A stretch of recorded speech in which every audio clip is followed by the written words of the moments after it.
All right, this CBT is for Michael. This is Junkyard with Hollywood. Now, this is you just wanted the intro and the main riff, and you minded me today, Michael, when we were texting.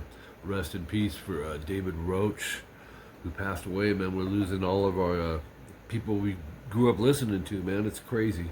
But anyways, standard tuning on this. We already have the solo, so now you have the intro and the main riff. So let's jump in.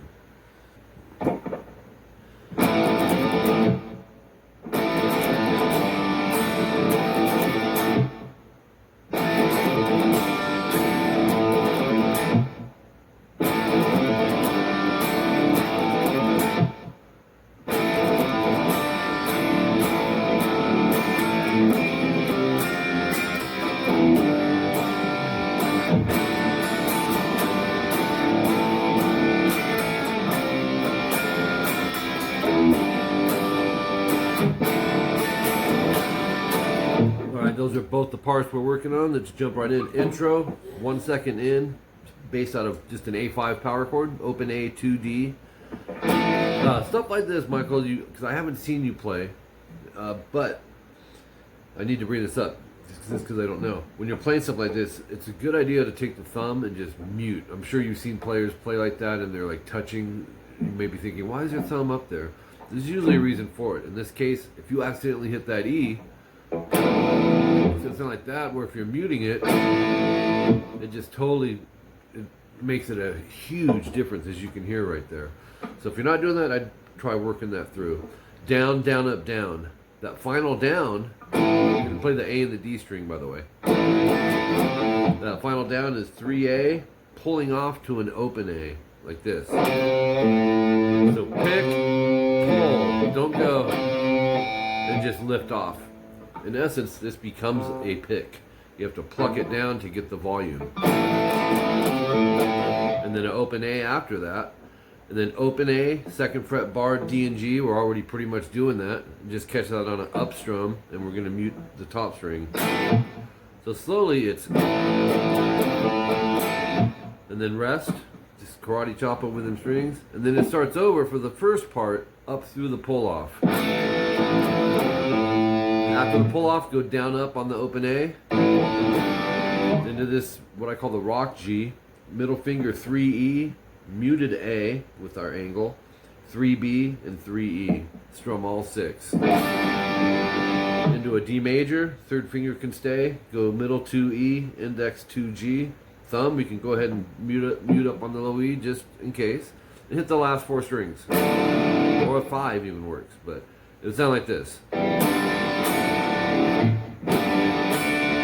So that whole intro sounds like this. I'll slow it down.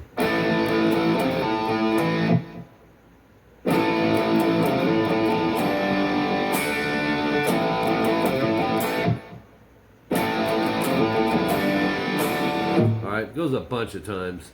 The main riff comes in at 35 seconds. This is an A major chord. Everything you did here, but we want to bar the 2nd fret D, G, and B.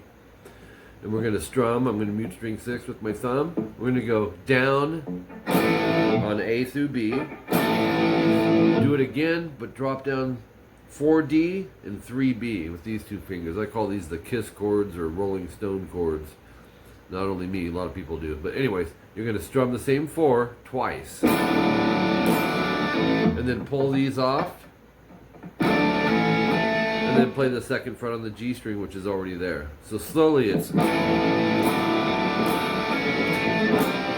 moving into the C major, 3A, 3rd finger bar the 5th fret, D, G, and B.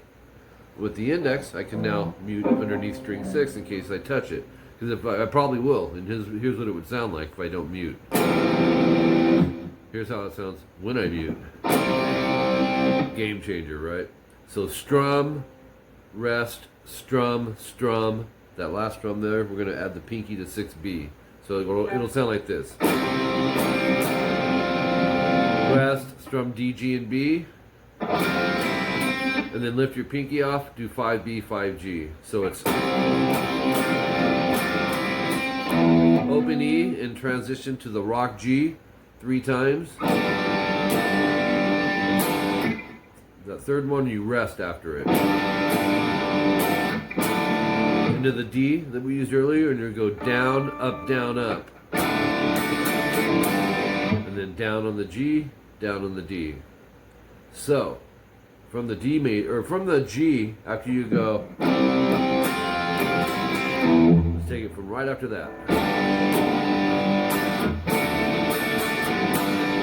And then that goes 2 times total.